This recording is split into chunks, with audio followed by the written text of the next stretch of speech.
Alright, we are live. Welcome, ladies, gentlemen, and everything in between. I am Violet Hyena, and you are here with perfect timing, and I am here to do readings for people with perfect timing. So, hey, welcome. Once we get some questions and people in here, it'll start to liven up. Real. I am a bit late because I had to rescue a turtle from my pool. And then it was storming, so it's just very active here today. And I'm a little ooh. I'll get there eventually mentally, just not right now.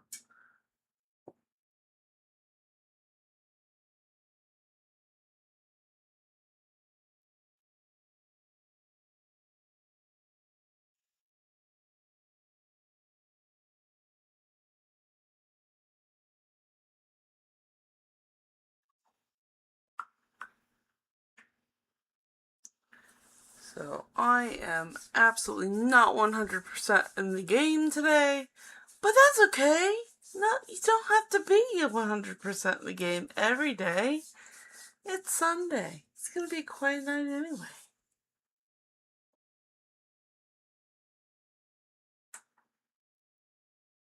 I need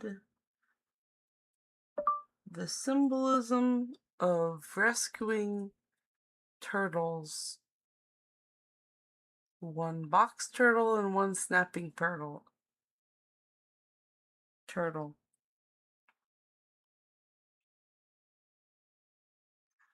The box turtle was in a parking lot that was fenced in. And then the snapping turtle was in a pool that was fenced in. I rescued them both and escorted them outside of the fence. My golly. It's been a weird few days, guys.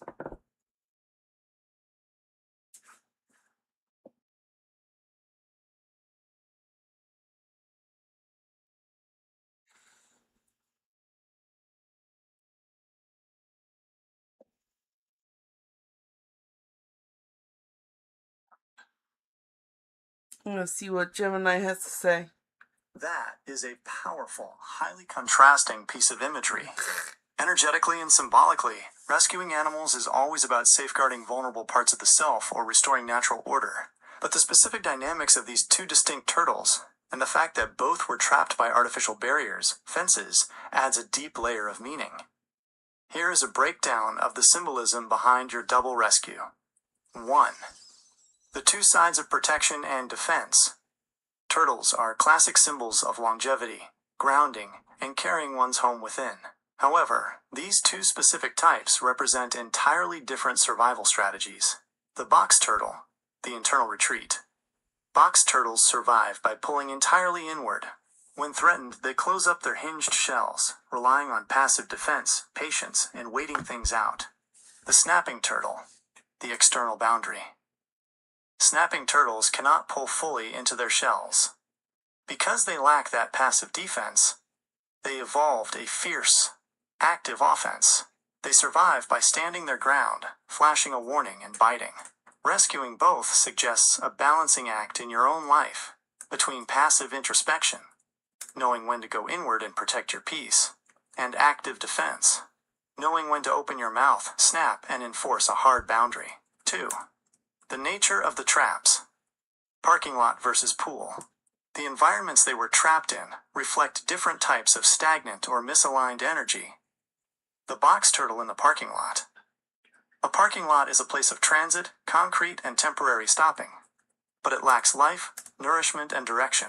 For a box turtle, rooted in the earth, being stuck on concrete inside a fence suggests a feeling of being grounded in the wrong place, feeling stagnant in a sterile environment, or feeling like your gentle, introspective side is trapped by rigid, artificial structures. The snapping turtle in the pool. Water represents emotions, intuition, and the subconscious. However, a chlorinated pool is a sterile, artificial confinement of water. A snapping turtle trapped there suggests powerful, perhaps fierce or primal emotions, anger, self-protection, intense drives, that have been contained, bottled up, or kept in an unnatural controlled environment where they don't belong. 3. Act of rescuing and moving beyond the fence. Fences represent artificial limitations, societal expectations, or outdated boundaries that keep you penned in. By actively rescuing both turtles and escorting them outside the fence, you are acting as the conscious facilitator of your own liberation. You aren't changing the nature of the turtles. You are returning them to the wild where they can function properly. You are giving your gentle, vulnerable side, the box turtle, permission to get off the hard concrete and back onto fertile natural ground. You are giving your fierce, protective side, the snapping turtle, permission to leave the artificial, stagnant emotional pool and return to a place where its raw power is natural and respected, rather than a hazard. The big picture. This imagery beautifully reflects a moment of harmonizing opposites.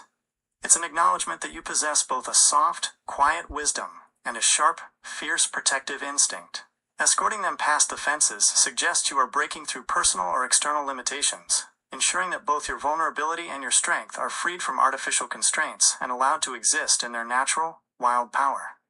Did one of these rescues feel more urgent or intense than the other when it was happening? Oh, golly. Yeah, it's my life right now. It's just my life. I'm not gonna go into more detail than that. I am on stream, but I just, what is my life? What is my life?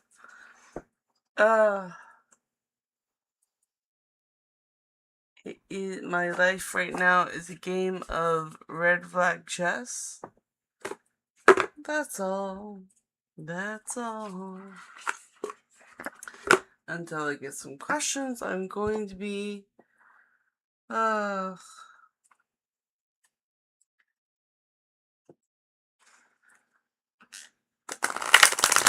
reading oracle cards. Oh, it's a soft shuffle. Oh, that was so soft. It was so soft.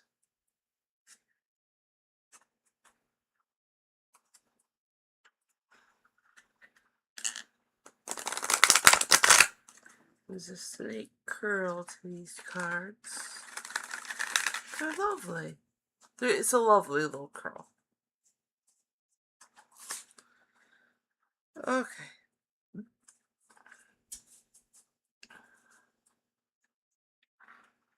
I'll eventually settle in the stream, but that's just not an immediate thing. I had a turtle to rescue, so you get a little bit of raw Violet Hyena today.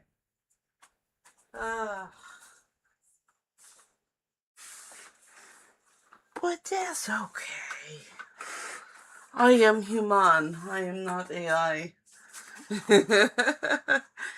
Oh, being human is fun, guys. Being human is fun.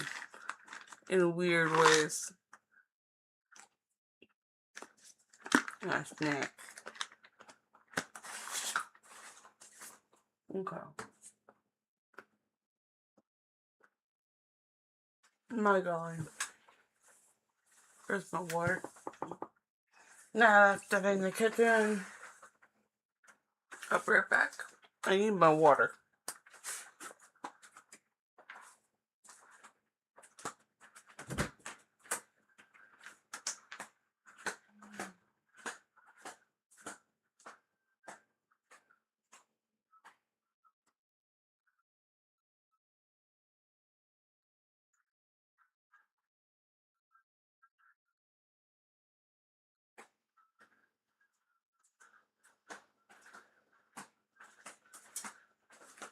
I will eventually find my water. I swear I brought it in with me. I mean, it's a huge 64-ounce thing of ice water. I should be able to find this thing. It should not be hidden. And I need it. Because I can't continue stream without being liquidated. So I will find it. Oh,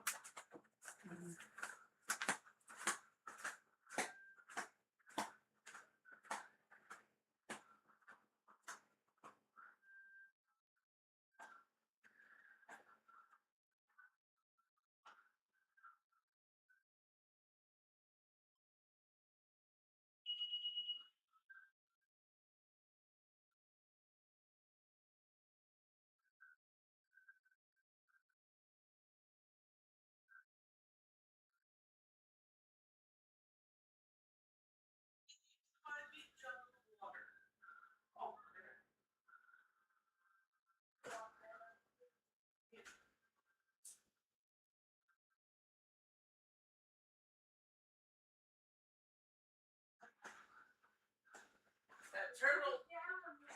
That turtle distracted me.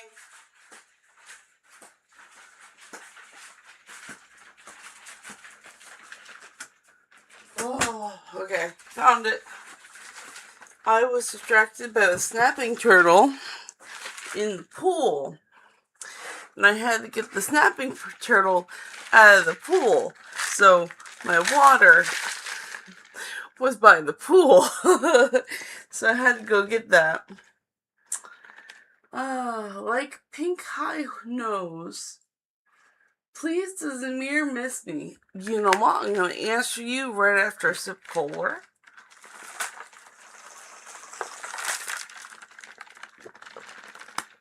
By the way, welcome. Welcome, welcome. I need my deck.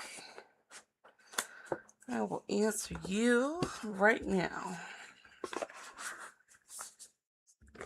Thank you for your patience, by the way.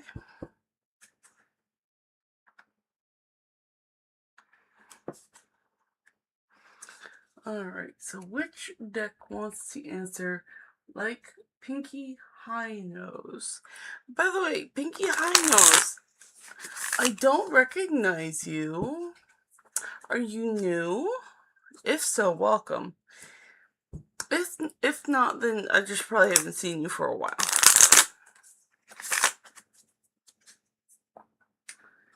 If I ever cross his mind, I'm Ruby. Hi, Ruby. Nice to meet you.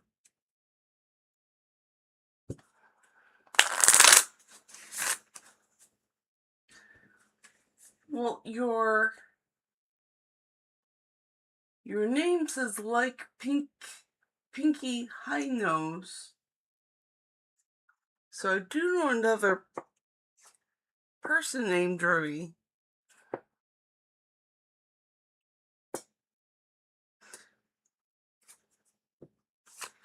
See, number 3. 1, 2, 3.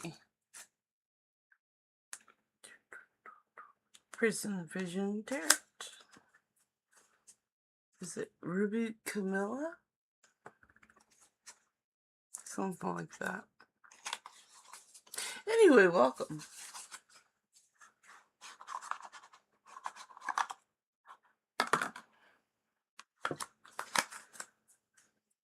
Okay, so please, does Amir miss me? Amir. But for really, I'm not either. I'm Nihao, but Egyptian, and my name is not easy for you foreigners, lol. That's okay. That's fine. I will go by whatever name is presented to me. I do not dig further. So does Amir miss... I'm going to call you Pinky. Or would you rather me call you Ruby? Because your username is like Pinky High Nose. So I am tempted to call you Pinky if that's okay.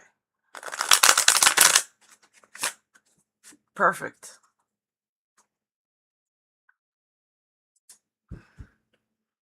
Perfect.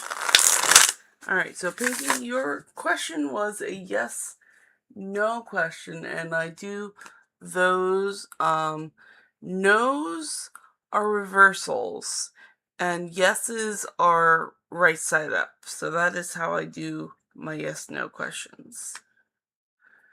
Does Amir miss Pinky?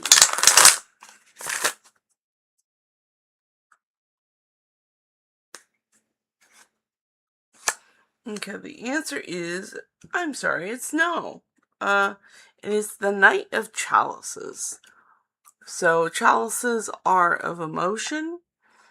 And the knight is someone who has a little bit more experience than a newbie. So they are well versed in the emotion game. And they are willing to have, they have the experience to have steady emotions. But then therefore he's choosing his moves logically more than a novice would. So, with steady emotion, he does not miss you. That doesn't intend anything malice or bad, but there is just the acknowledgement that he's calm enough to not miss you.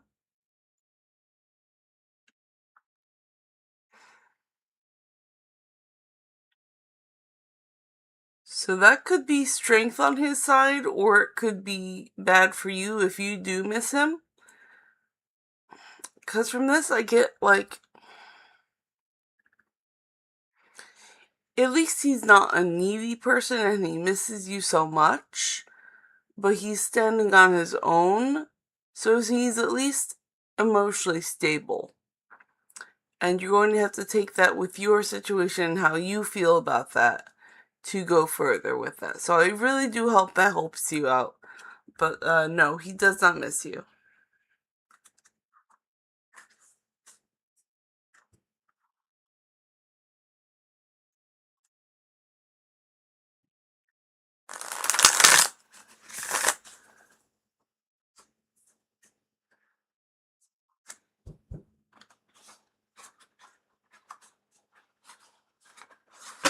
I hope that helps you out. Drink water.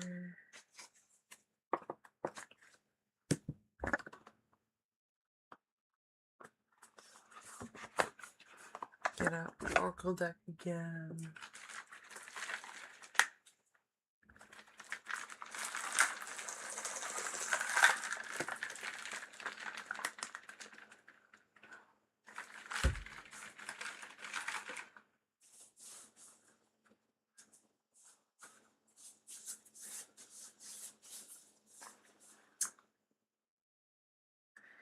Can I get another card for if I ever cross his mind? I can do that, yeah. Let's see which deck wants to answer that one.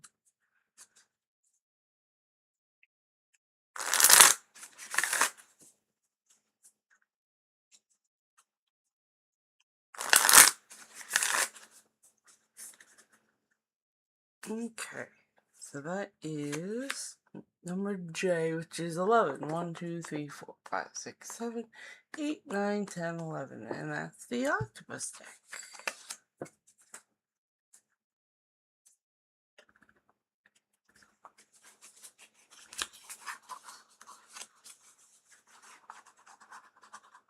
Come on. There we go. So, does Pinky ever cross Amir's mind?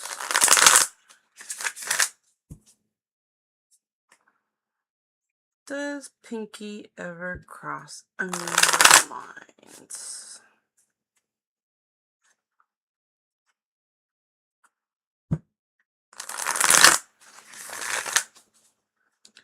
Does Pinky ever cross Amir's mind? The answer is no. Unfortunately, that is not the case. So he does not, you do not cross his mind.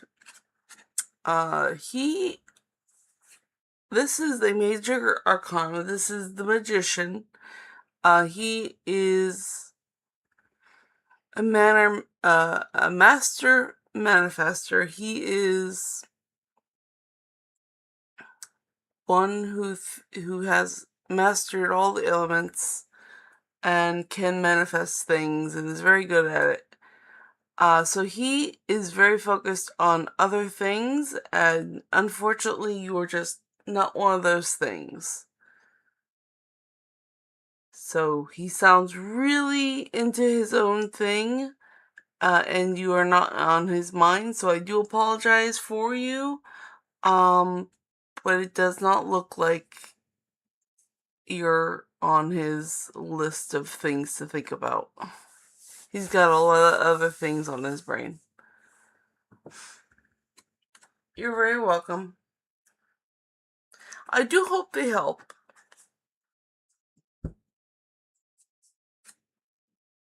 Because sometimes, getting confirmation that they're not thinking of you frees you up to do other things with your time. You're very welcome. Yeah.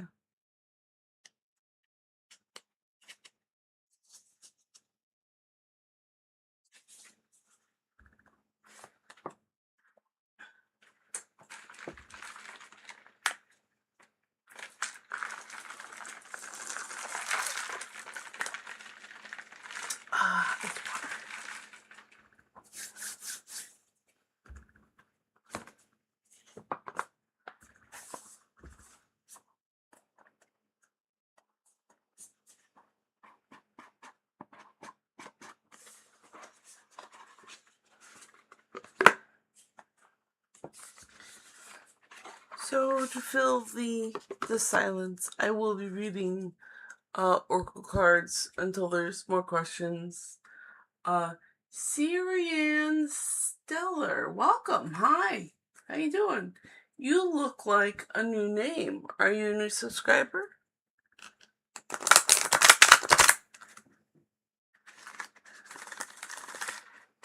Or maybe one that just hasn't been here for a while.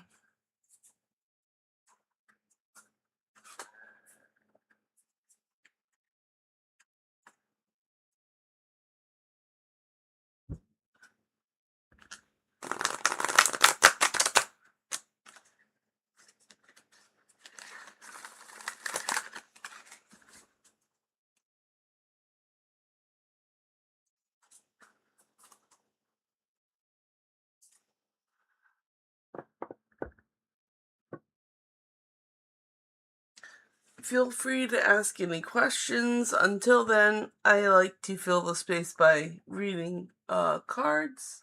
Oh, there we go. How does Sam see me? That's a very good question. I will put this deck away and I'll do a reading for you.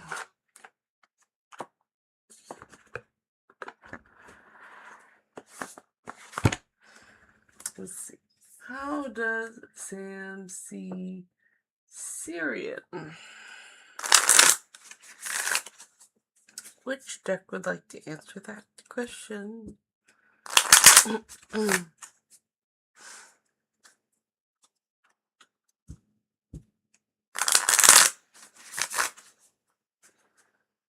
Okay, that's gonna be number 5. 1, 2, 3, 4, 5. That's gonna be the Supernatural deck.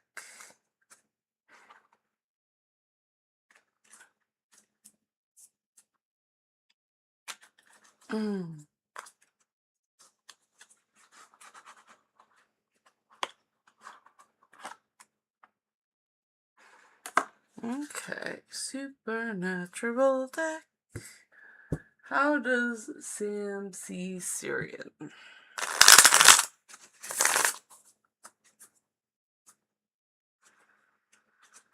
How does Sam see Syrian?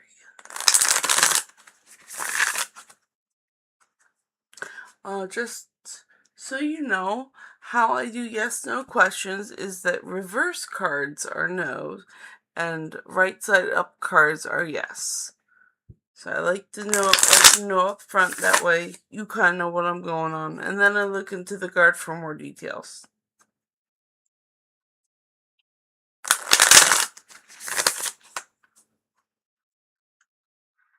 Okay. So does Sam, how does Sam see Syrian? Again, I'm actually not correct because your answer is not, your question is not a yes/no, but that was for the previous person. How does Sam see you? So it's the Queen of Blades. So Sam sees you as a Queen of Blades.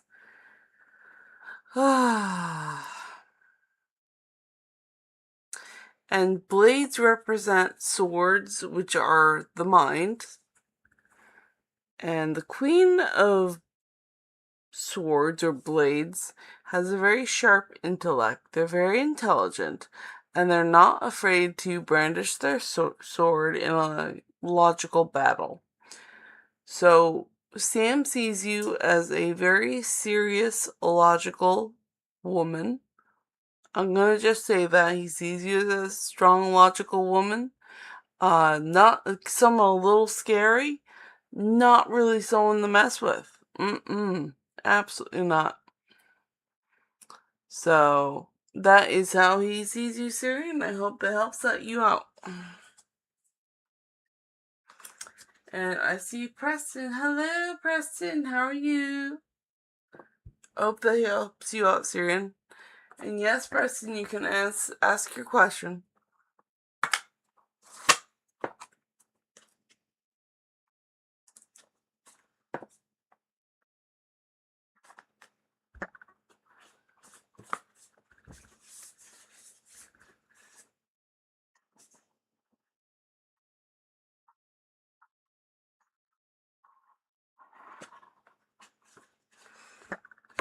And I will just be filling time with my oracle cards until I see questions.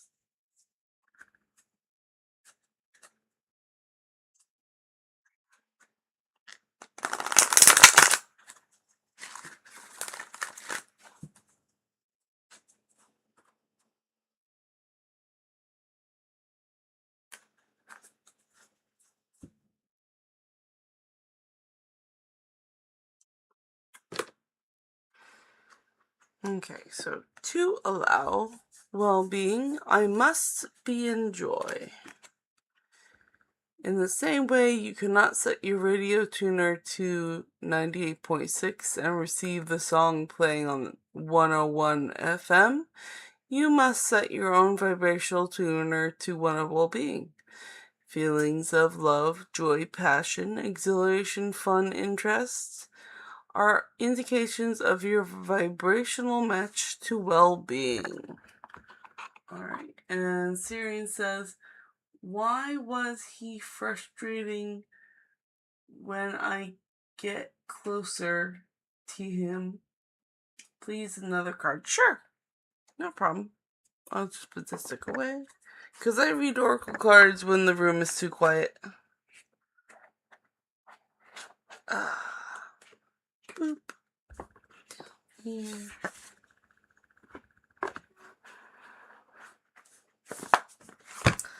Alright, what deck would like to answer Syrian's second question?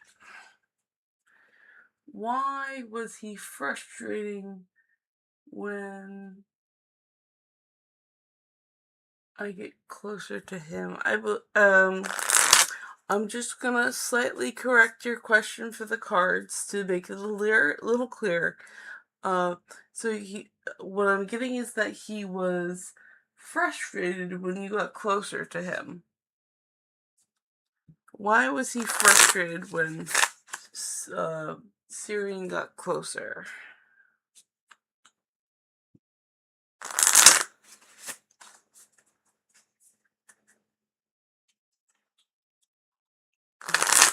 Which deck?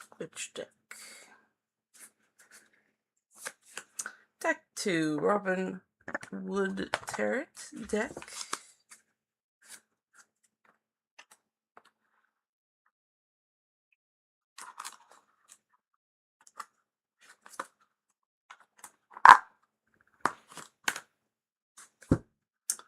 Why was Sam frustrated when Syrian got closer to him?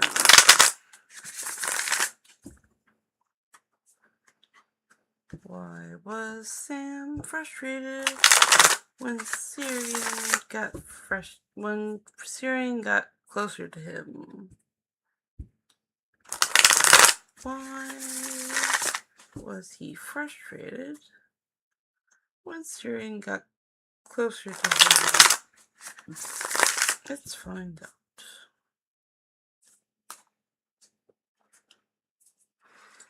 Okay, the answer is 9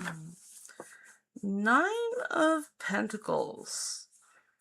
So it doesn't have to do with emotion. It has to do with wealth. This card tells me that he was comfortable where he was, and then somehow you disrupted his comfort. And that frustration is on his end for whatever problem he was having, but he was comfortable, and then somehow you disrupted it. But you know what? That's on him, and that's not really on you. He was comfortable and then he was not comfortable. So I hope that helps you out, Syrian.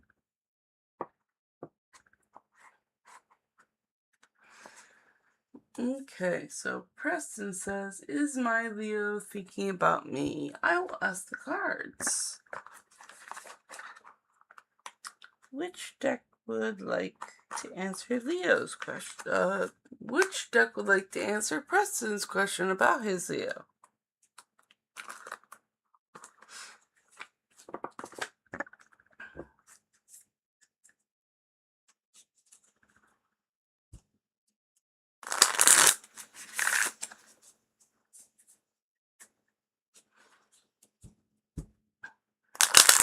Okay, one deck for Preston.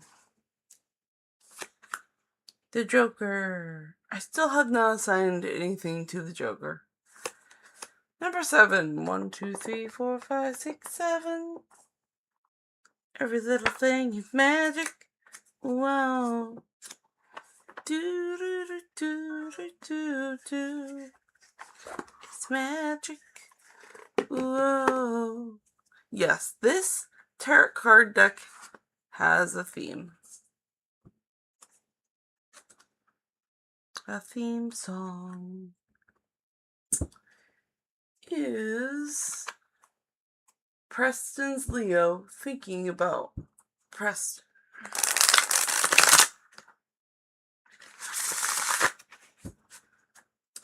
Is Preston's Leo thinking about Preston?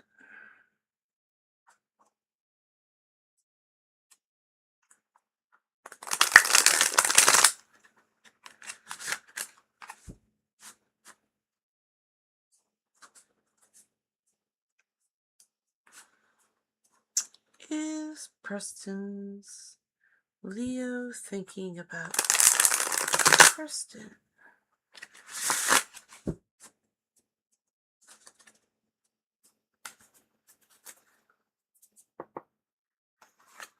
The answer is 7 of... So the answer first off is yes.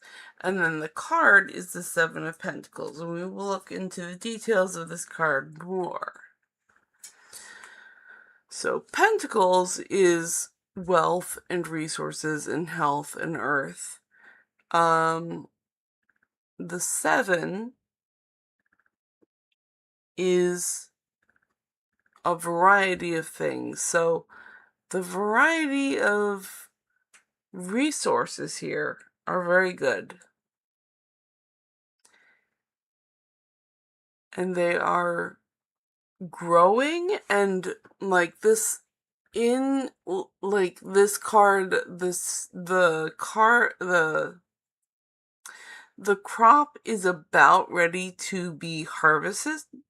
So this is a good positive card for what he's thinking about you. He's thinking of you as part of his resources in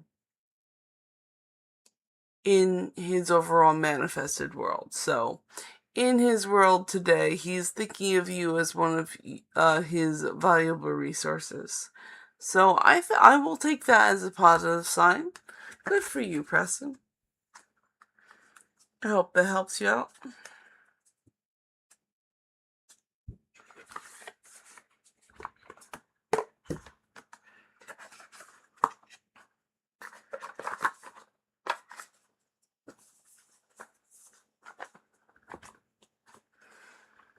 Okay, so back to chat. Hello. John is here. John says, is Griffin sorry for what he did? That's why I asked, why does he act like a narcissist? He has no accountability. I will ask the cards.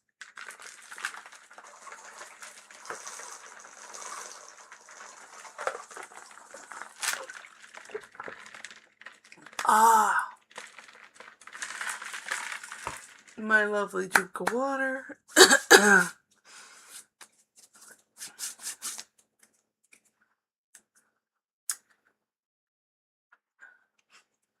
Let's see.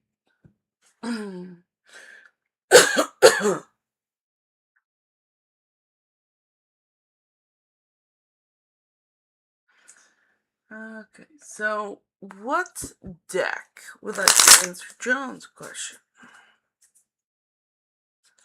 What deck would like to answer John's question?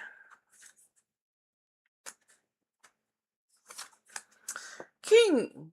1, 2, 3, 4, 5, 6, 7, 8, 9, 10, 11, 12, 13. It's the Gay Tarot. The Gay Tarot. There you go.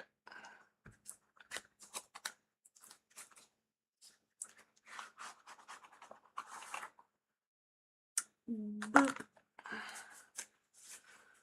Boop. So, is Griffin sorry for what he did? Oh, such a nice shuffle. I can't argue with that shuffle. That is just a shuffle not to be trifled with. He is not. He is not sorry one bit. And you have the Man of Wands. And this Man of Wands is in the picture a cop. Which, given the conversation yesterday, is kind of...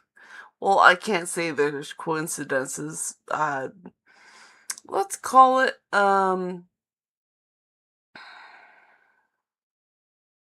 nod from the universe. He is not sorry. He is absolutely 100% not sorry. He has the authority and the audacity, and he doesn't have to be sorry. He's a man of wands, a man of action.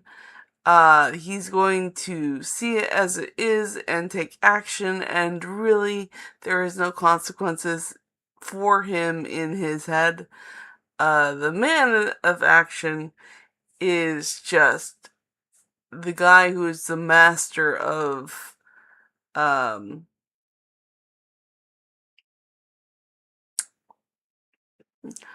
believe that also the man is the fast movement of action, and the wands is action, so it's like double action. Zoom. There's no consequences unless they are caught. So no, they're not sorry. Alright, hope that helps you out, John. You know quite a character. Let's see, and then Preston says, thank you. Preston asks, does my Leo see a future with me? That's a very good question. I will ask a deck. Which deck would like to answer Preston's question number queen? Which is 12. 1, 2, 3, 4, 5, 6, 7, 8, 9, 10, 11, 12, which is a supernatural deck.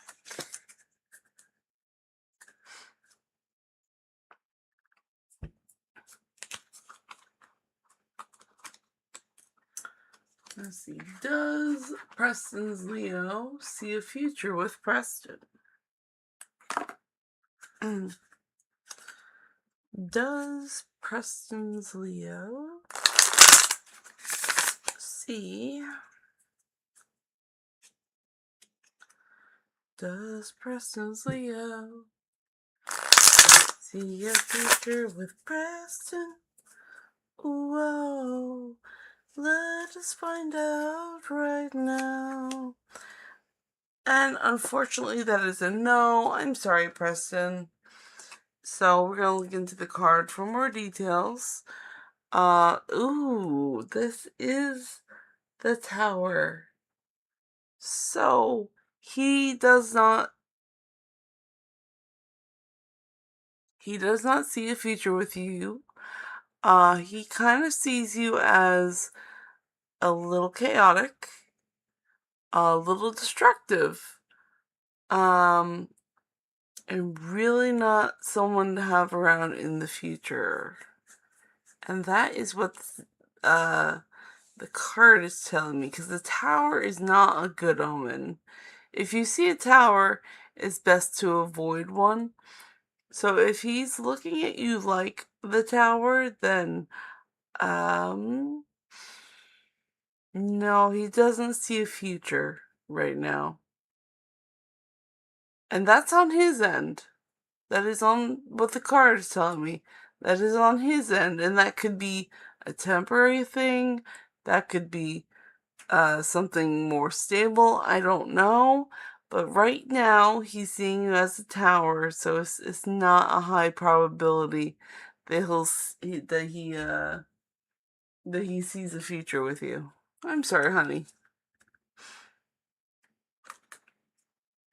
It is what the cards say. All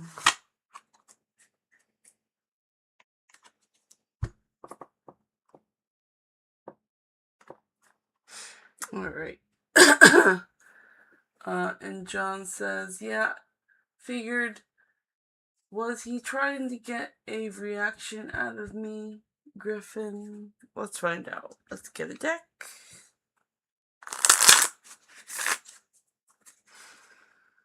Which deck would like to answer John?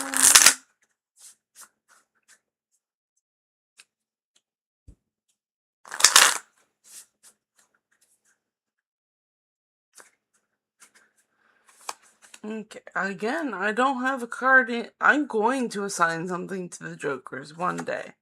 One day I will, but until then it's 3, which is the Prismatic Visions deck.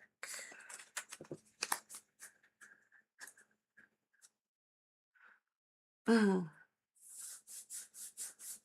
know what? It was a Joker. Maybe I'll pull 2 cards. Just for funsies.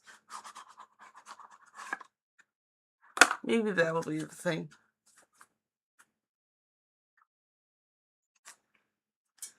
So, was he trying to get a reaction out of John? Was he trying to get a reaction out of John?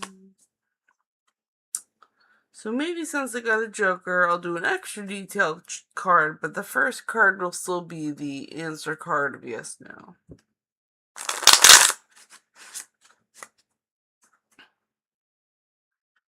Okay, so this is the answer, and this is the more detailed card. We'll look at the more detailed card after we look at the answer card, which is, was he trying to get a reaction out of you? Absolutely yes. Because this is the 6 of Swords. He was trying to get a victory out of you. He was trying to win another victory out of you. It's just point blank what that was. It's a 6 of Swords, so he's playing the mind game here. And 6 is a victory. It is bringing what you know to the new battlefield and trying again for another victory.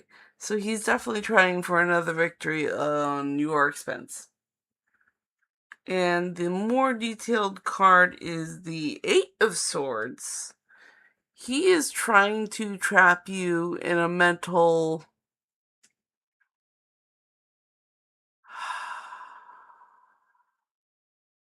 He's trying to break you mentally. He's trying to trap you mentally. So that's his game. He's trying to win his game. He's trying to win his game like a game of chess with all logic. So, I hope that helps you out, John.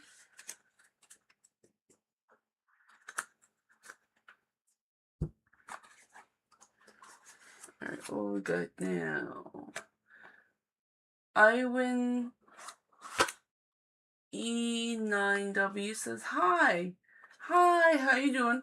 Can I ask, you may ask, if Daniel realizes that I am stalking him, how will he react? What will he think and feel towards me? Preston, okay, so that's a lot of questions. I will get to every single one of those. I'm going to need a board to sort out all those questions. And there are now becoming more questions, so I will write down, I'll put everyone on the list. Because I just did John's.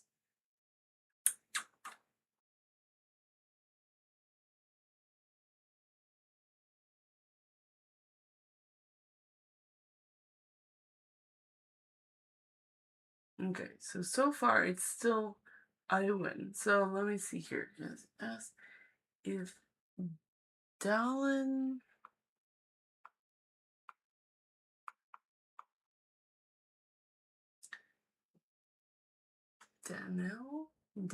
realizes that I am stalking him. So Daniel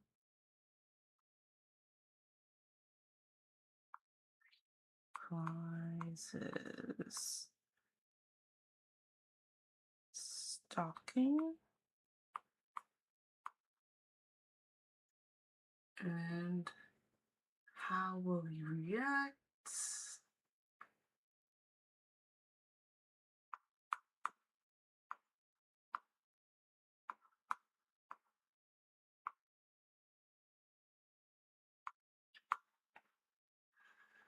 And what will he think and feel towards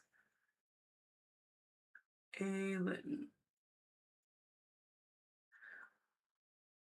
Let's see.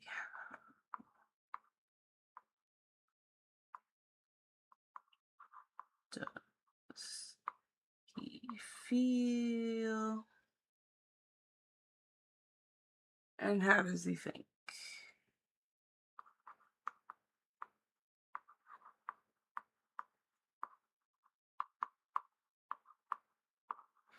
Okay, and then I'm checking up on chat. And then you reiterated that how will he react? And if Daniel realizes I'm stalking him, how will he react? That's like, it's okay. You don't have to keep repeating it. You just have to let me do my process. It's okay. So,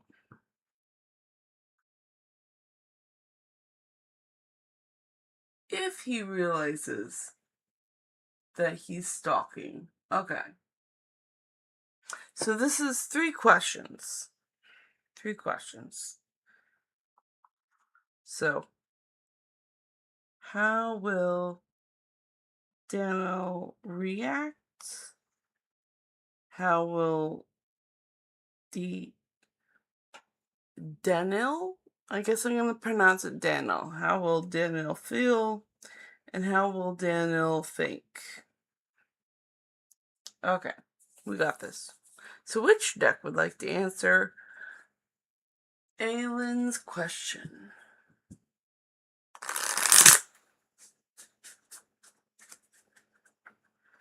This is three questions for the 3 cards. 3 cards, really. Okay, so Queen. 1, 2, 3, 4, 5, 6, 7, 8, 9, 10, 11, 12. Supernatural deck. There we go. Supernatural deck. There we go.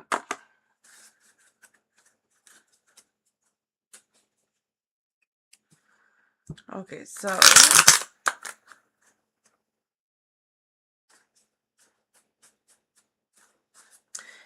if Daniel realizes that Aelin is stalking him, how will he react, feel, and think? How will he react? How will he feel? And how will he think? Okay. So these are detailed questions. We're going to look into more details for the cards. So how will he react? He will react as the King of Blades. So he's going to be very defensive if he finds out that you're stalking him. He will he will go into survival mode. He will metaphorically maybe in real words get out defense or weapon to defend himself, or that is his brain. He will get out his brain to defend himself. But he is not going to be happy with that. He's going to be defensive, understandably so, and you're going to have a very strong reaction. How will he feel? We have the Queen of Bones. He's going to be feeling a lot of adrenaline. Like, it's not an emotional process. This is action. He's going to react, even in feelings, because the bones are wands, and wands are action. And the Queen of Bones is a person who is going to take action when it's needed, and she's very good at it, and she's going to take all the maneuvers that she needs to protect herself. So she's going into survival mode in feeling wise. And oh my god. So, and then the thoughts. What is Daniel gonna think of you? The Knight of Goblets. He's going to think that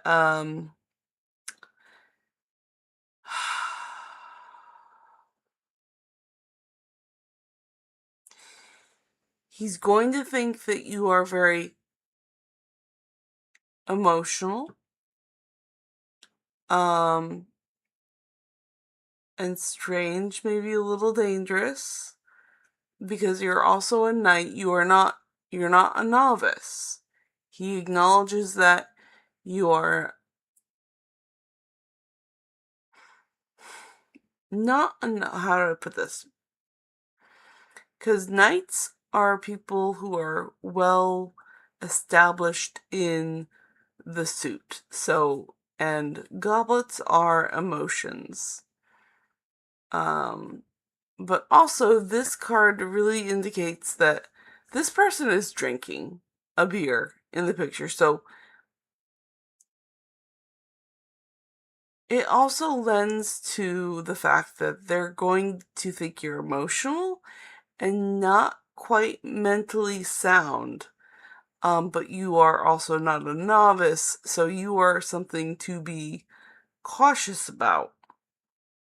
Especially because this person has a sword, and this is goblets, so this is really not the place for a sword. He's gonna be uncomfortable. He's gonna think you're a little dangerous. And it's just funny that this is a very serious thing that you're stalking him. I mean, you have the king, you have 3 of the 4 court cards here. You have a king, queen, and you have a knight. So these are all very strong cards. So this is not being taken lightly. So you may not want to let him find out that you're stalking him. Try not, because he's going to be he's not going to be happy about it. So I wish you luck. Please try not to stalk anyone else, and don't let them find out that you're stalking them. This is not going to end well. That's what the cards say. The cards say it's not going to end well. I'm sorry, Aylin. Absolutely not good at all. You pegged it. That's exactly what the cards are saying. Do not let them do not let him find out. Do not tell him.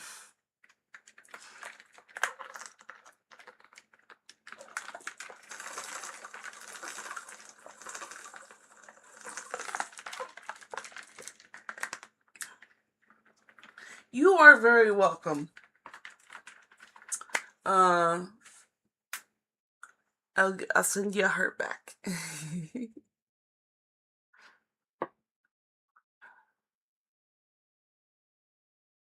There we go. There it is on screen. Very good. Alright, I wish you luck. Feel free to ask any more questions.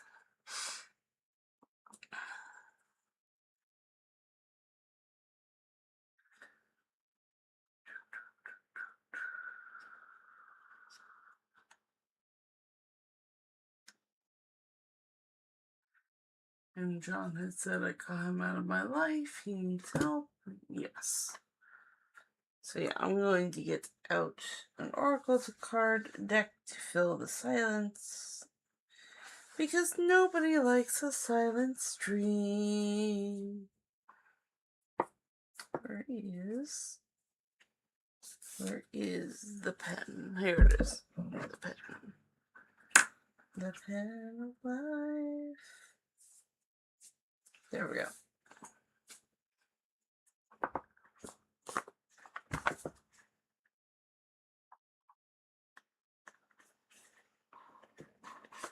There we go. Got it. Okay, so.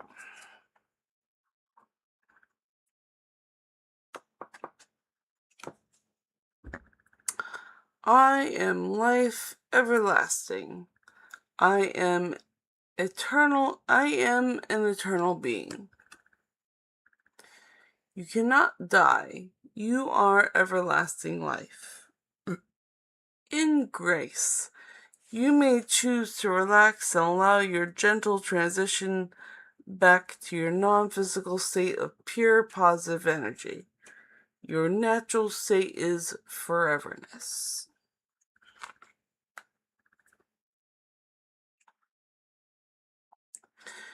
Nothing is more important than that I feel good. Don't do anything that you don't really want to do. Keep yourself in a place of feeling good. Reach for the thought that feels better and watch what happens.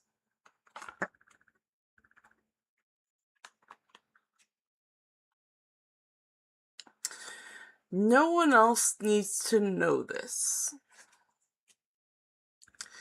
It is not necessary for even one other person to understand these laws of the universe. For you are the attractor of your existence. Just you.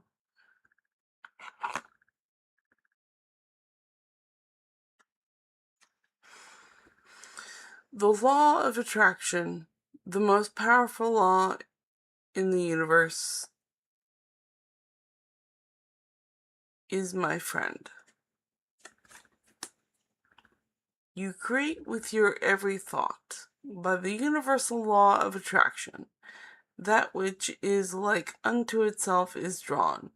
You are attracting the essence of whatever you are giving your attention to, wanted or unwanted.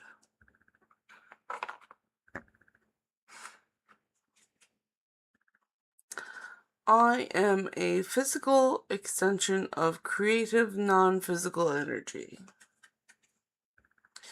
You are so much more than the physical body you have come to know as you.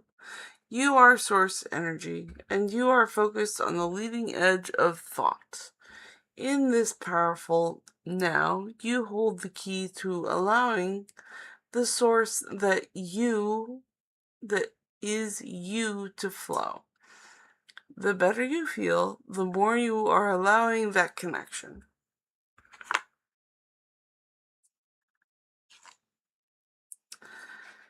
How wonderful I am. We are wanting to awaken within you your memory of how wonderful you are, how good you are, and how worthy of whatever you are wanting you are.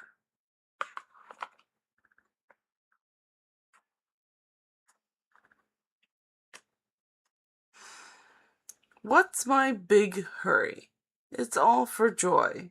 All is well. What's the big hurry? You're not ever going to get it done. So what are you racing towards? Every single activity that you're involved in is for one purpose only, and that is to give you a moment of joy. That's why it all exists. Lighten up, laugh more, appreciate more. All is well.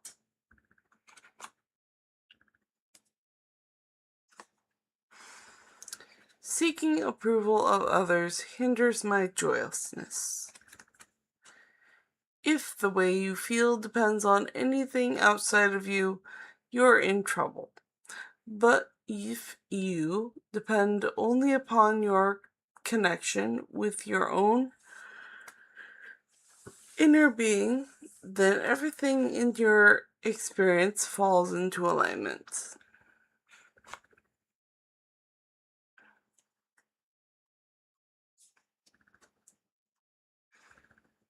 My happiness is my greatest gift to others. Selfishly seeking joy, because your joy is the greatest gift you can give to anyone. Unless you are in your joy, you have nothing to give anyway.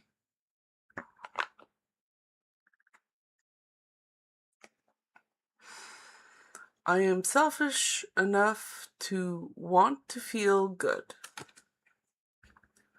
Feeling good indicates your connection to clarity, wellness, and an abundance in all good things. Feeling good is your most natural core belief.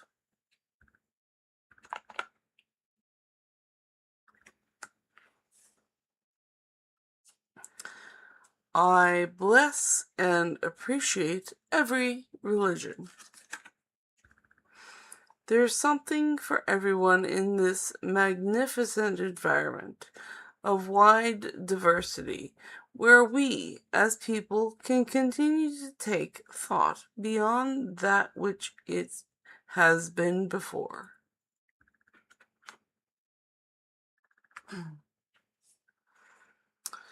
Physical well-being is only one good thought away. You could have every disease known to man within you today, and if you chose different feeling thoughts tomorrow, they would all leave your body.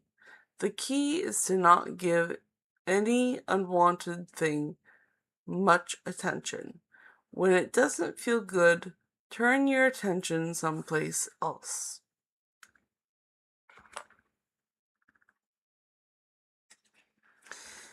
Every emotion I feel is guidance from my adoring inner being. Because my inner being offers a strong and steady vibrational signal, I can always feel my allowance or resistance to that signal. The better I feel, the more aligned I am. The worse I feel, the more out of alignment I am. As I reach for good feeling emotion, I am in alignment with the signal of my source.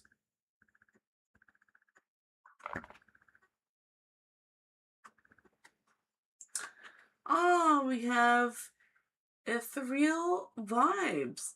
Hey, can I ask why people are being distanced towards me? Yes, I will draw a deck for you and then we will do a reading.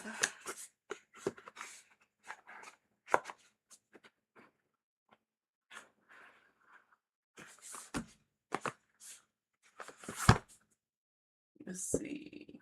I'm going to ask all of the decks. All of my decks. Because that is a very... that could incorporate some of my oracle card advice. So, it's going to be all the cards.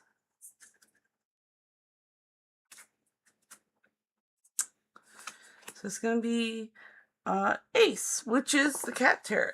Very simple. Very, very simple. And that's Hufflepuff. Which is funny because Hufflepuffs are supposed to be really friendly.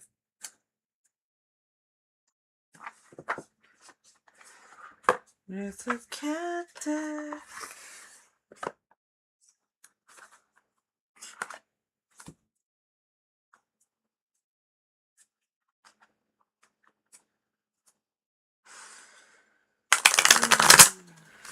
Okay, it's the cat tarot deck.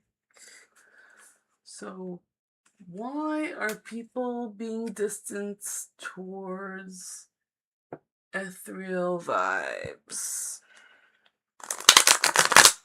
Very good question.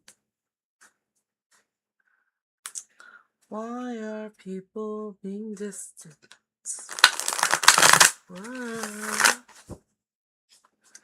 Why are people being distant?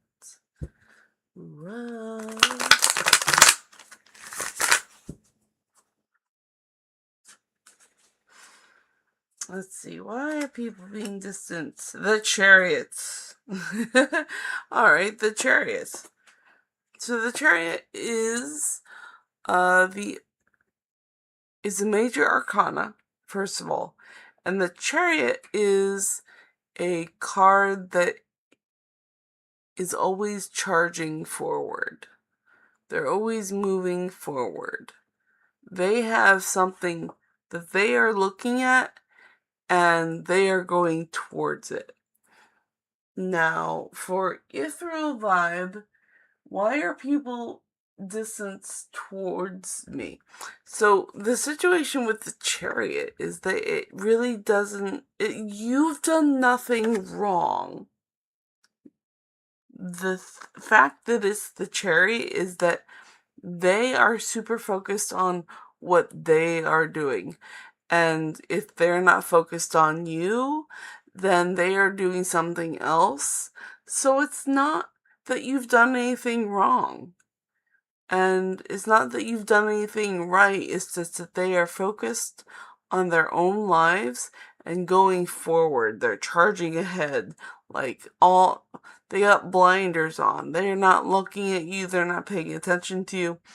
But also, if they do that too much to you, that is an indication that you are not in their lives enough.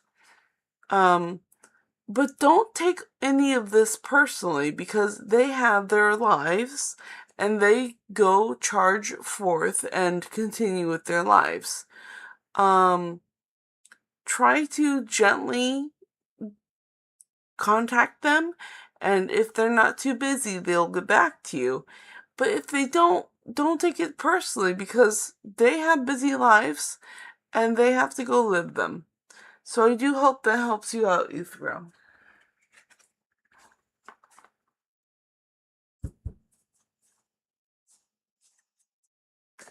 And then I see John is back. Where does Griffin get the narcissism from? Oh, let's ask the cards. I think that's a fun question to ask the cards. Where does Griffin get the narcissism from? Let's see. John's Which deck wants to answer John? The 6. 1, 2, 3, 4, 5, 6. It's the gay turret. The lovely gay turrets. Where does Griffin get the narcissism from?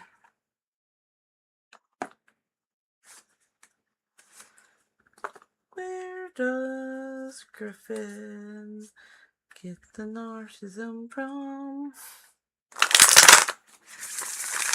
Ooh, another beautiful shuffle. I can't argue with that. Okay, so, okay. The 9 of Swords. So, Griffin gets narcissism from a really bad path, a really bad past. And he is wallowing in, let's call it PTSD. And so he gets it from a very deep, upsetting past. And so to survive that upsetting past, he had to become this person. And that is why he's a narcissist. So I hope that helps answer your question, John.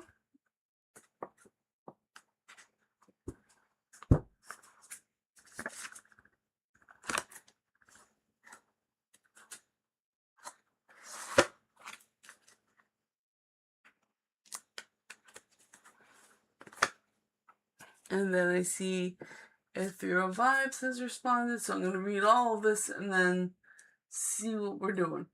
My second question is, what are Akbar's feelings and intentions towards me?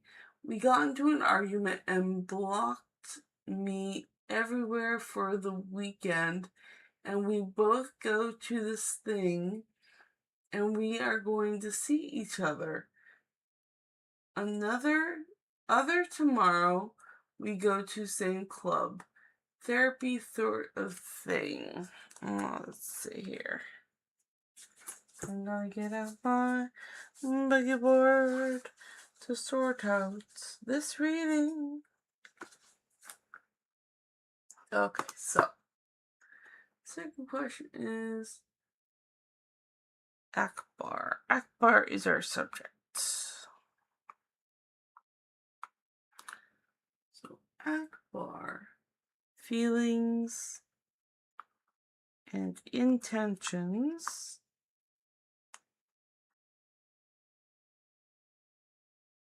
Got into an argument and blocked me everywhere for this weekend, and we go to this thing, and we are going to see each other tomorrow. We go to the same club. Therapy sort of thing. Okay, so base questions are, what is Akbar's feelings and intentions towards Ithriel?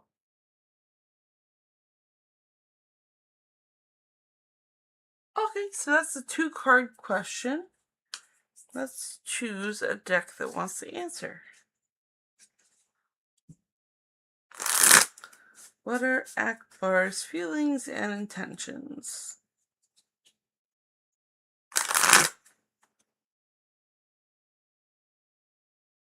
Come on. There we go.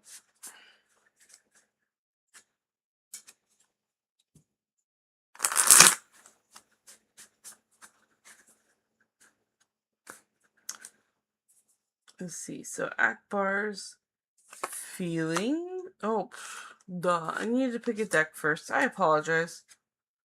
So I guess that was number 3 for the deck. So 1, 2, 3.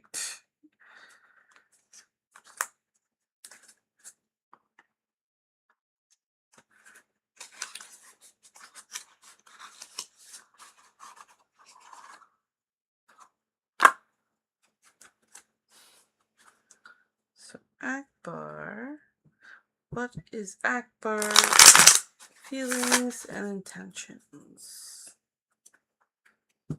Feelings and intentions. Feelings and intentions. There we go. That's better. There's an actual tarot card deck. So feelings are the High Priestess, and intentions is the Queen of Wands. We're going to look into them for more detail. So his feelings is that he is doing this. This is a major arcana card. So he feels he's doing this for a sense of spiritual reasoning. So he has done all of this to help himself get boundaries and feel more stable in the relationship.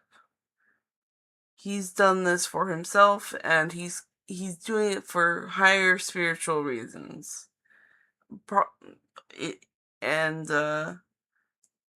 His intentions are the Queen of Wands. And the Queen of Wands is action and creativity and magic and just making things happen very fast. But the Queen of Wands is also one who is well versed in the suit. So they're going to do what they're going to have to do.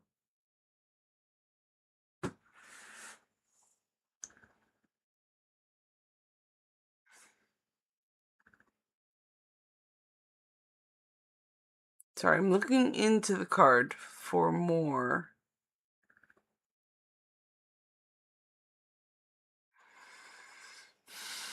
This is sort of giving you the vibe of get out of the way. I'm not taking it anymore.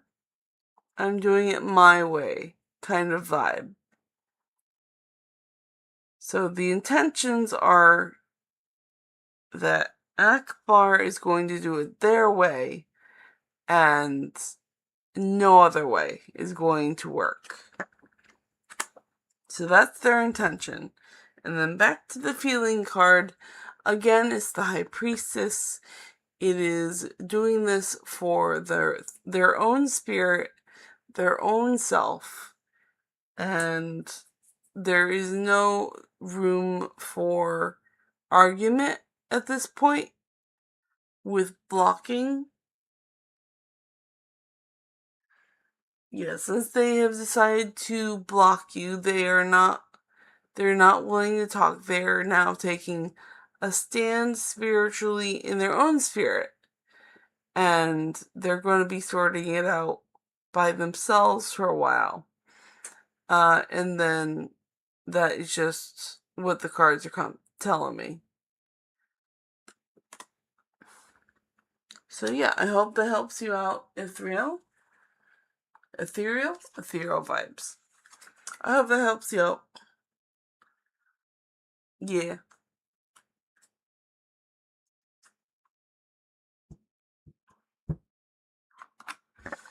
You are very welcome. I'm happy to help.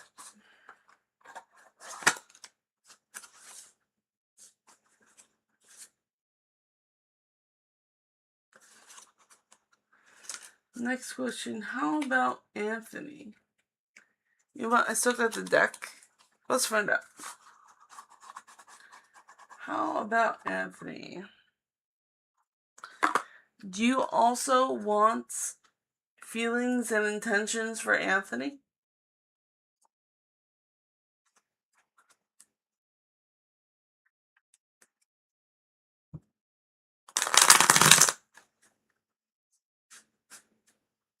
Should I listen to my therapist because she told me that his intentions aren't good? Yes, please. Okay, sure. So, instead of Akbar, it's Anthony.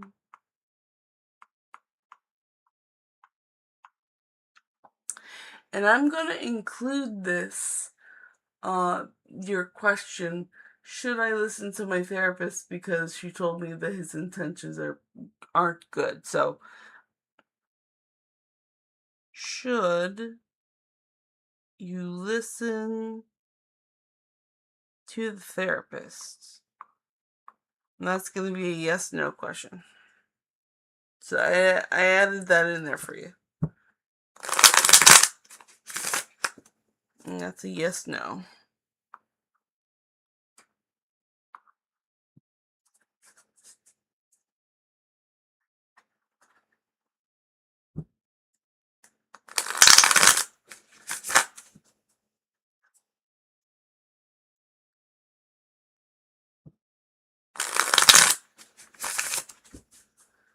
Okay, so Anthony, how does Anthony feel? What is Anthony's intentions? And should you listen to the therapist about Anthony?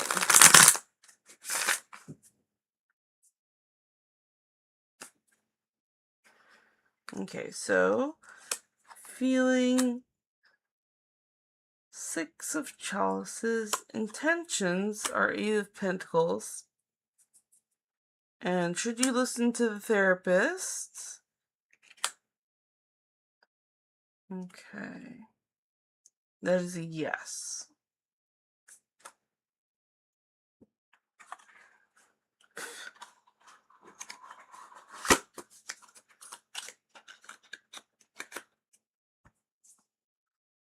Oh, why am I doing that? It's silly. I need to put the cards back later. Okay, so 6 of Chalices is feelings. So the feeling of Anthony is 6 of Chalices. And Chalices are a victory. Sorry, 6s are a victory. Chalices are emotion. And in the pool.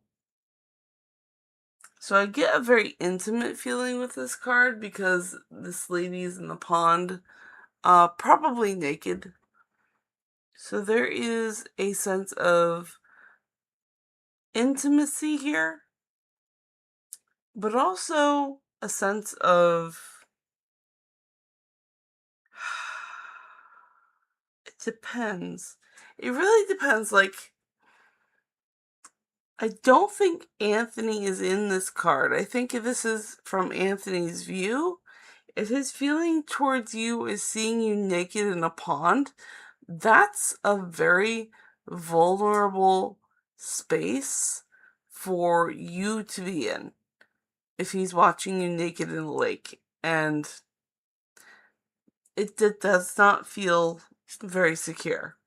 Now, his intentions are the 8 of Pentacles. And Pentacles are wealth.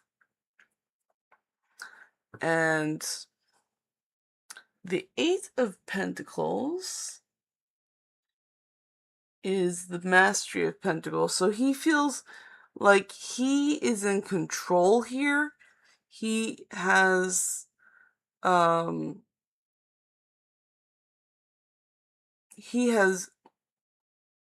pruned his crop very neatly, and it's going to be harvest time soon, which with the first card feels a little predatory. That doesn't feel good. And then, should you listen to your therapist? And this card says yes. And on top of that, this is the 3 of Swords. This is one of those cards that no reader really likes to see because it's usually 3 swords stabbing a heart. And in this case, it's 3 swords stabbing a deer, which is, funny enough, called a heart.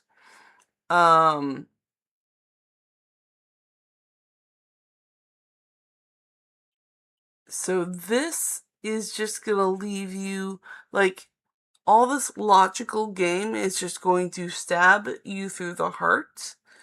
And so this is a very bad omen to get. So I would definitely listen to your therapist on this. And they are seeing something. So I would definitely listen to the therapist's advice. So that is what the cards are saying. And I really hope that helps you out at Thrill Vibes.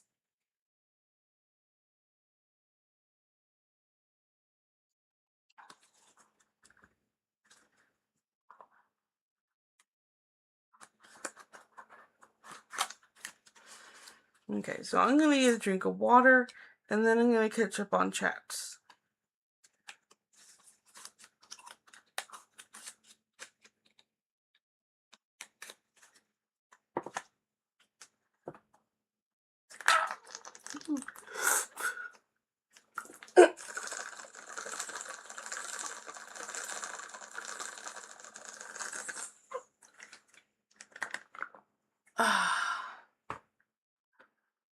Okay.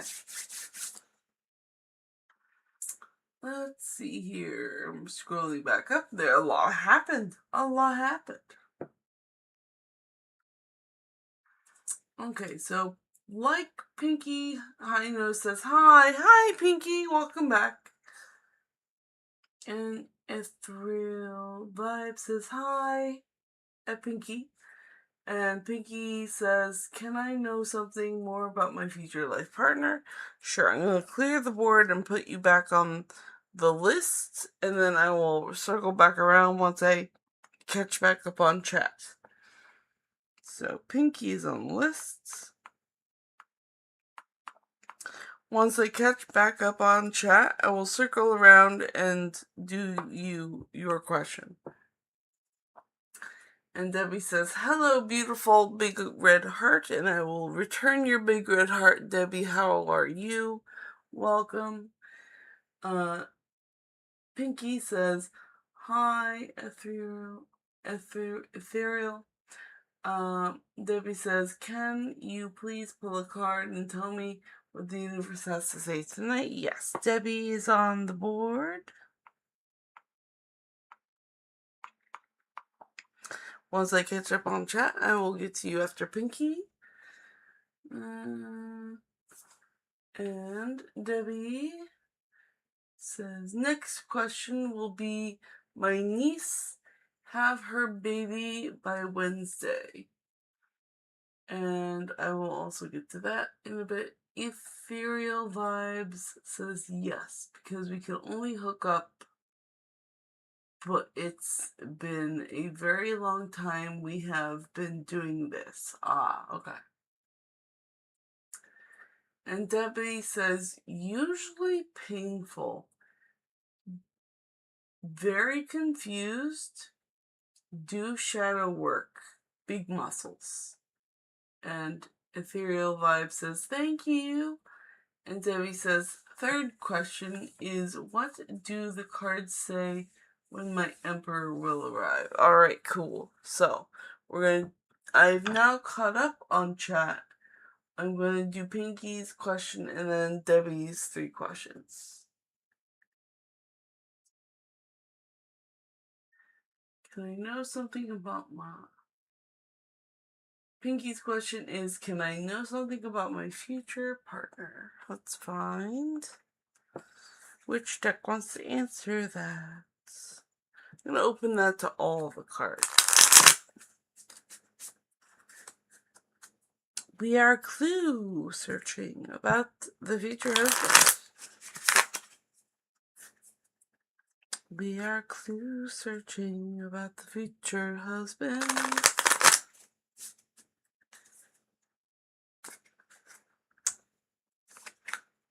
J, which is 11. 1, 2, 3, 4, 5, 6, 7, 8, 9, 10, 11.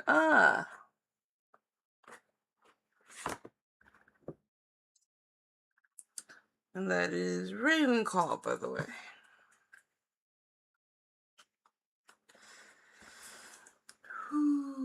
Can you know something about your future life partner? I know I said husband, I didn't say life partner. I apologize. Life partner. Can Pinky know something about their future life partner?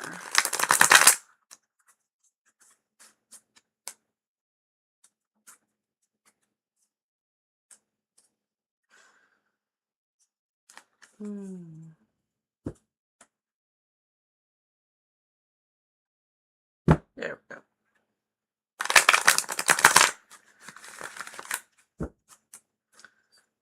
Can Pinky know something about your future life partner?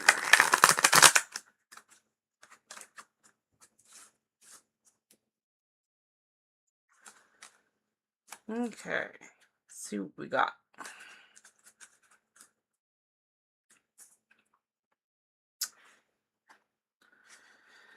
No one else needs to know this. It is not necessary for another person to understand these laws of the universe. For you are the attractor of your experience. Just you. So, in context of your future life partner, let's see, no one else needs to know this. It's not necessary for even one other person to understand these laws of the universe. For you are the attractor of your experience. Just you.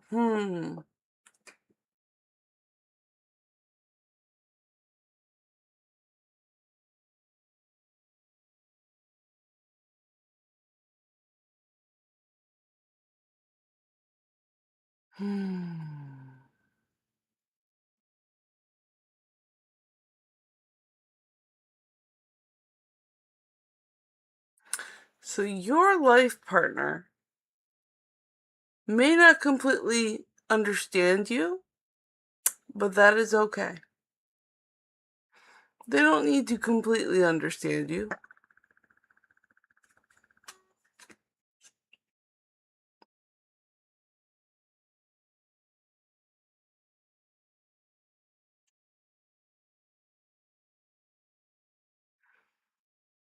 But they do have to accept you for who you are. And that is what the cards say.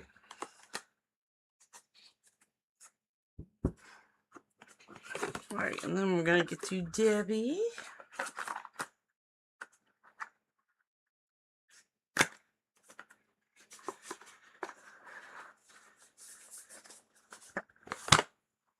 Okay, and Debbie's was...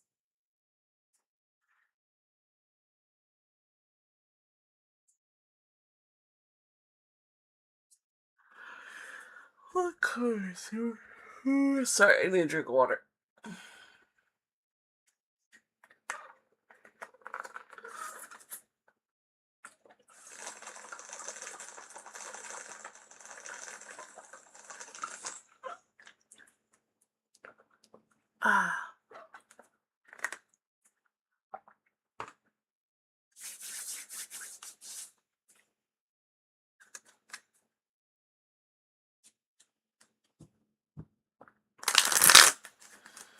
Okay.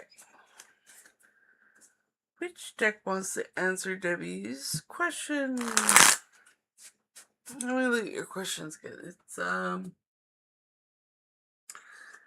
pull a card from the universe. For the universe. Will my niece have her baby by Wednesday? So that's a cosmic timing deck question. And the third one was, what do the cards say when my emperor will arrive? Which is another cosmic timing question. So we're gonna do a card pull from the universe and then 2 questions for the cosmic timing deck.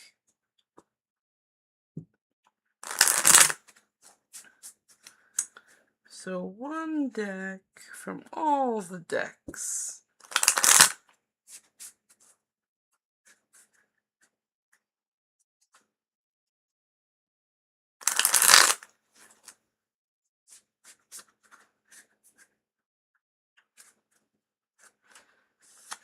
Okay, so number 8. 1, 2, 3, 4, 5, 6, 7, 8. The lovely Moonology.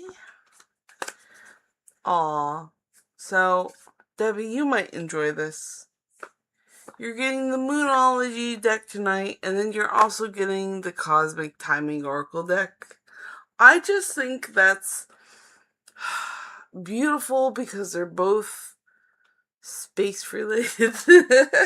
I think it's beautiful.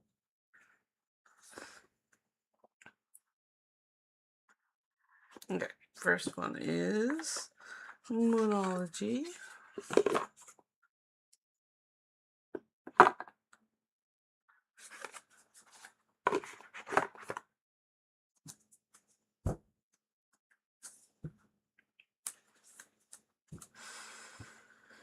Ah, these cards smell like incense. They're amazing.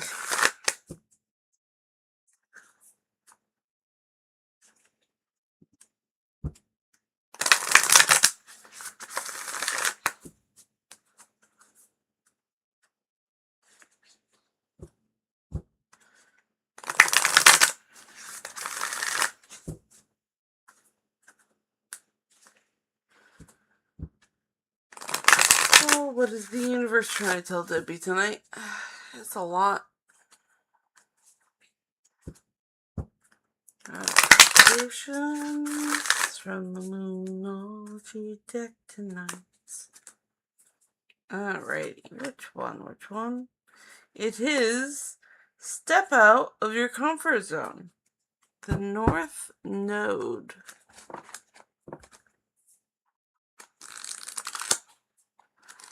The North Node. 116. Hold off that.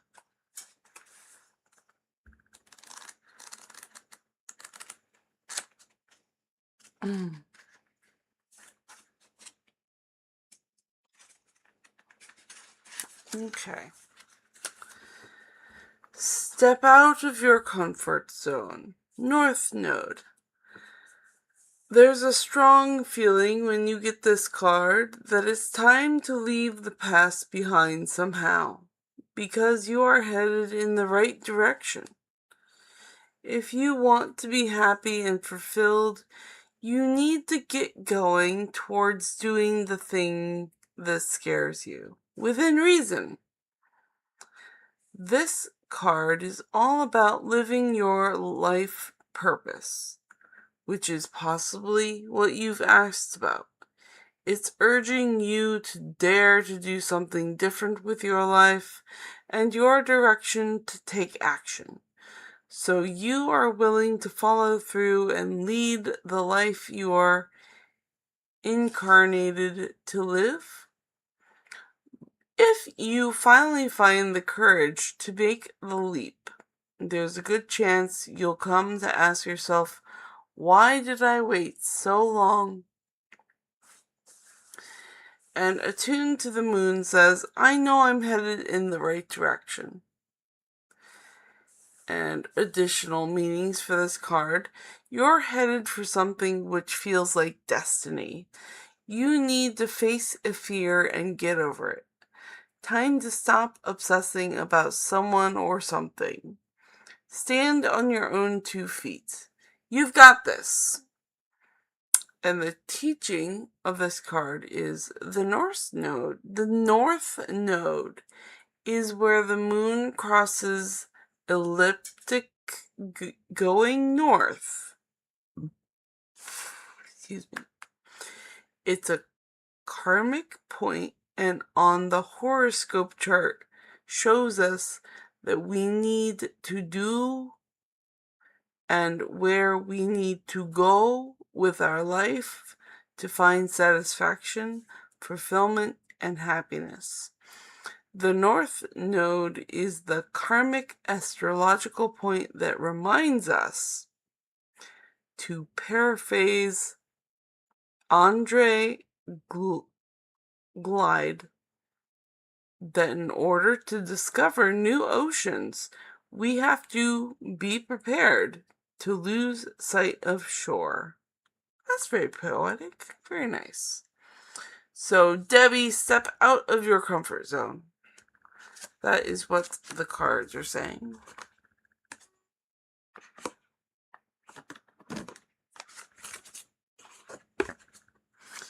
And then we'll get to your other two questions in 1 moment.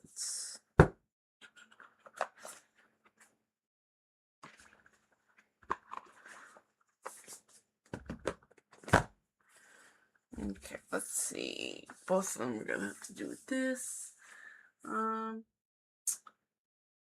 Will the niece have her baby Wednesday?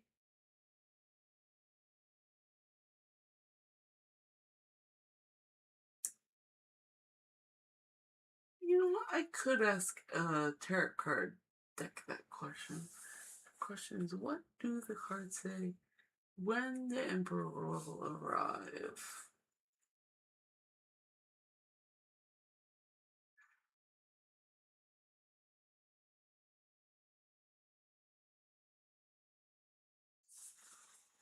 You know what? Third question is at least this one. So, third question, when will the Emperor arrive?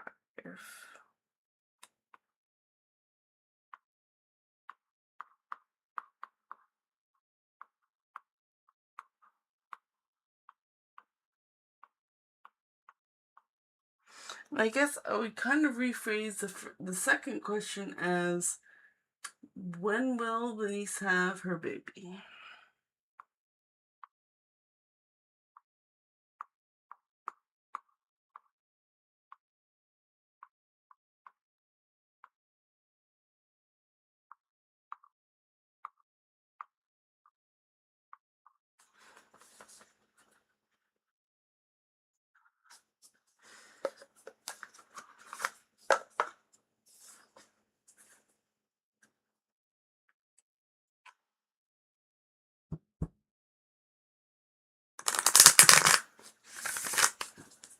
Okay, when will the niece have the baby?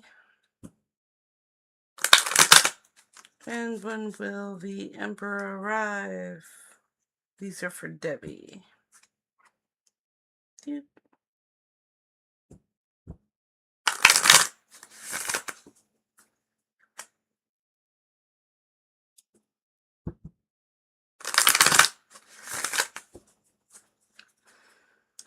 When will the niece have the baby?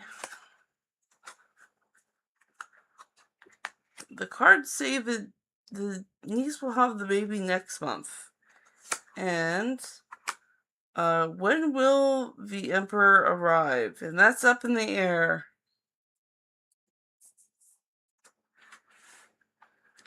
So, Debbie, when will the niece have the baby? And that's next month. And when will the Emperor arrive? And that is up in the air. So I hope that helps you out.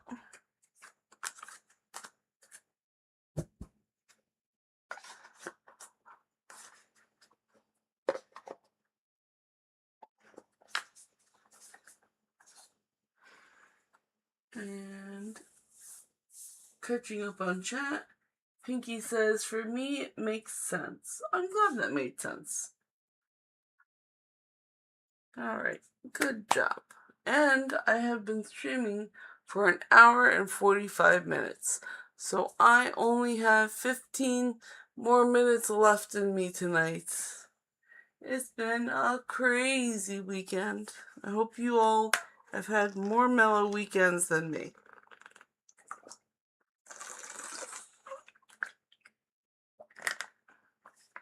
It's been wild.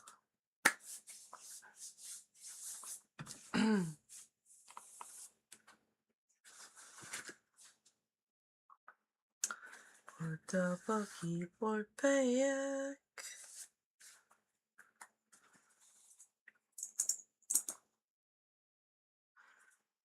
There we go. And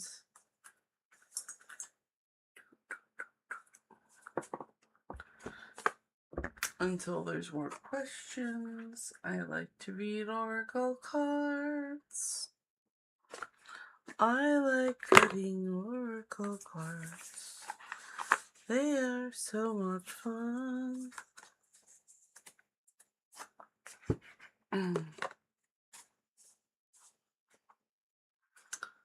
Okay, so I can always reach for thoughts that feel better.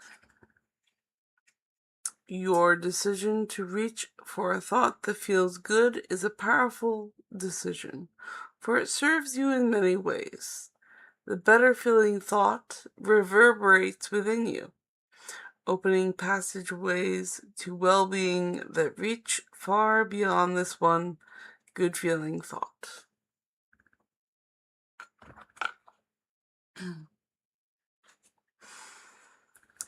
I chose to be here in this glorious physical body. To be this me has been my choice. You chose the opportunity to experience this delicious contrast and to co-create with other joy-seeking beings to fine-tune the process of deliberate thought.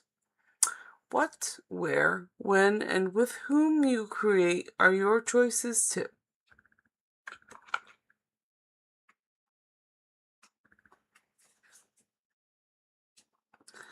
I am selfish enough to want to feel good.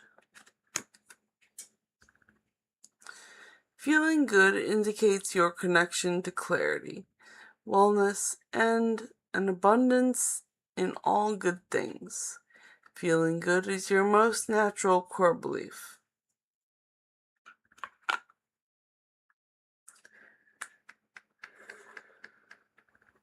Okay, do a small break. Ah.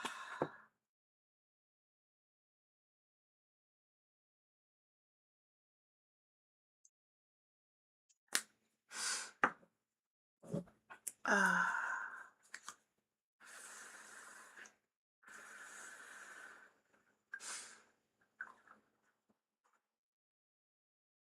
Ah.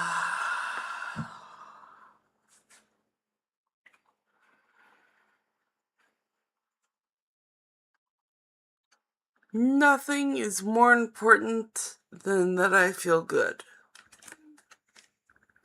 Don't do anything that you don't really want to do. Keep yourself in a place of feeling good. Reach for the thought that feels better and watch what happens.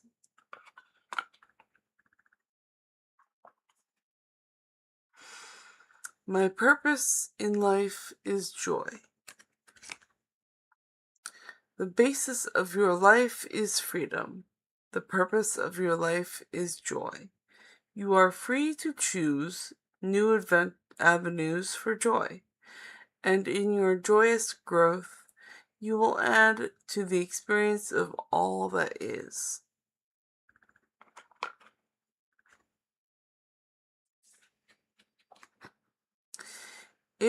I look for more reasons to appreciate. The more I appreciate, the better I feel. The better I feel, the more I am allowing who I am to flow through me, and the more I allow who I am to flow through me, the better I feel. What a tongue twister.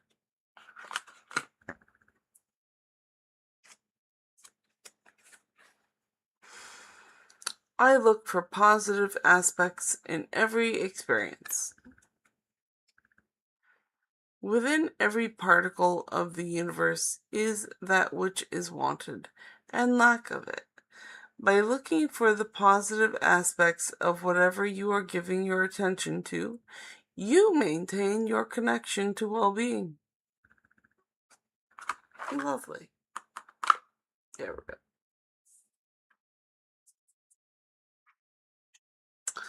My happiness is my greatest gift to others. Selfishly seek joy, because your joy is your greatest gift that you can give to anyone. Unless you are in your joy, you have nothing to give anyway.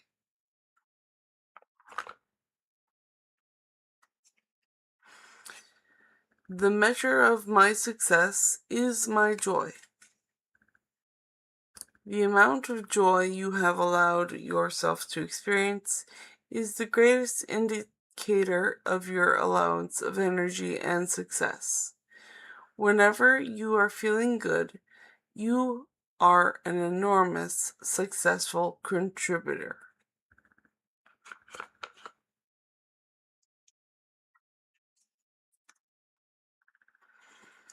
To allow well-being, I must be in joy. In the same way, you cannot set your radio tuner to 98.6 and receive the songs playing on 101 FM. You must set your own vibrational tuner to one of well-being.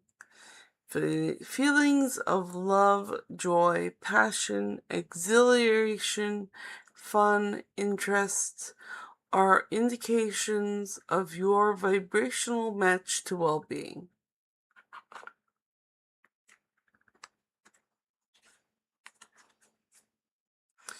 First, I seek joy, and all else follows.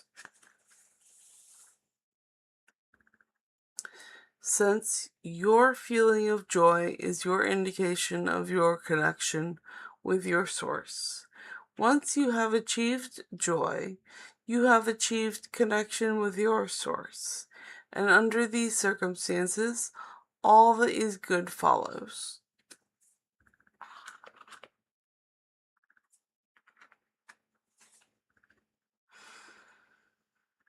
I make many decisions, and then I make them right. Your true work in this perfectly balanced universe is to weigh continually your new stimulation of thought against the existing belief within you, thereby deciding what you now want.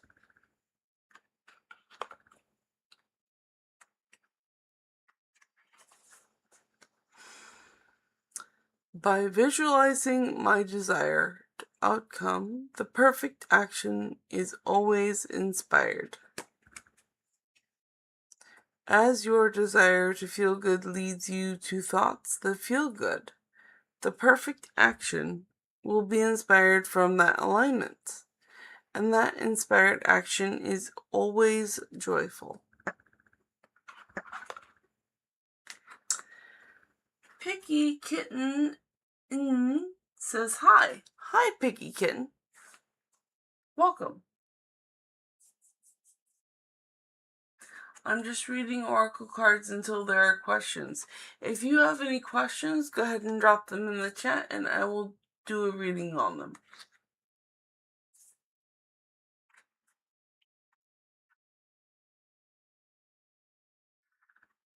And don't worry, I'm just reading oracle cards to fill time.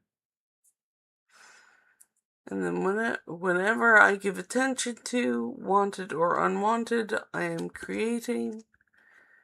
You were born with a magnificent emotional guidance system that lets you know in every moment exactly what your vibrational content is, which is being matched by the law of attraction.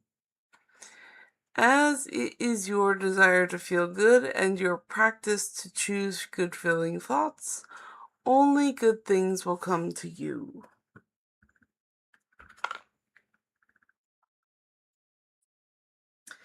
And just to warn everyone, I have been streaming for 1 hour and 55 minutes.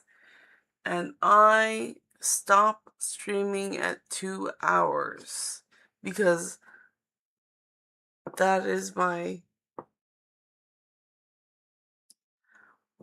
brain can't take any more after 2 hours. I'm gonna put it like that. My brain cannot function after 2 hours of streaming. Alright.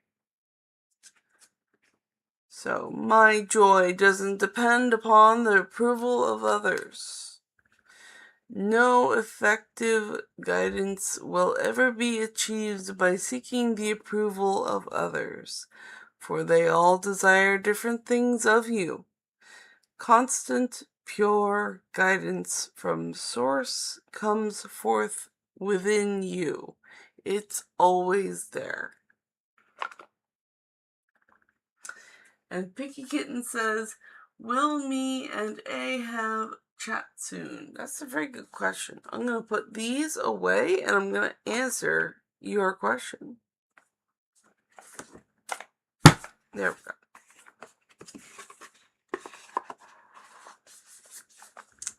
This away. And which deck would like to answer? Picky. So we're going to pick a deck first for Picky.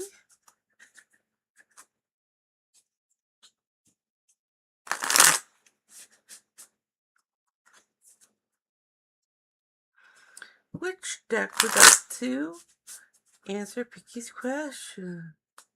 And it looks like Picky will be our last question for the night because there's only about 2.5 minutes left in stream. Okay, it's King and this Ravenclaw. So 13. So 1, 2, 3, 4, 5, 6, 7, 8, 9, 10, 11, 12, 13. It's the gay turret.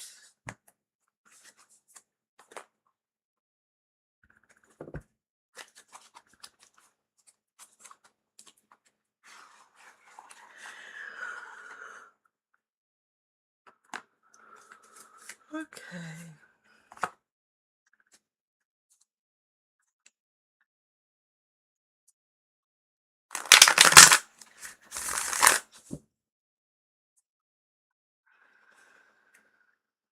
Okay, will Picky and A have a chat soon?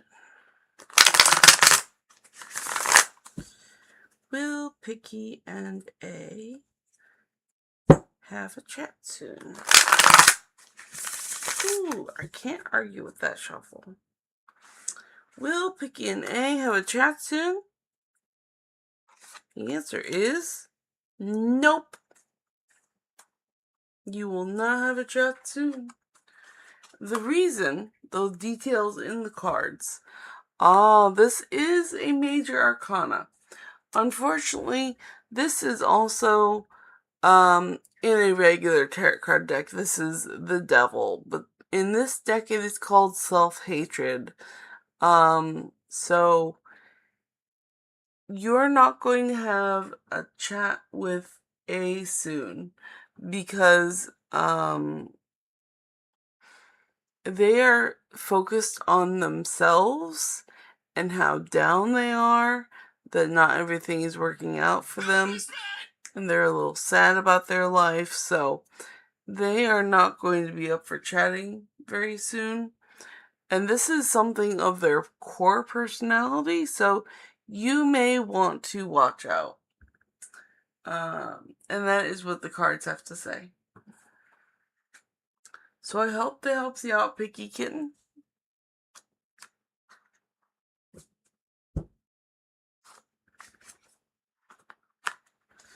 Alright, and with that, I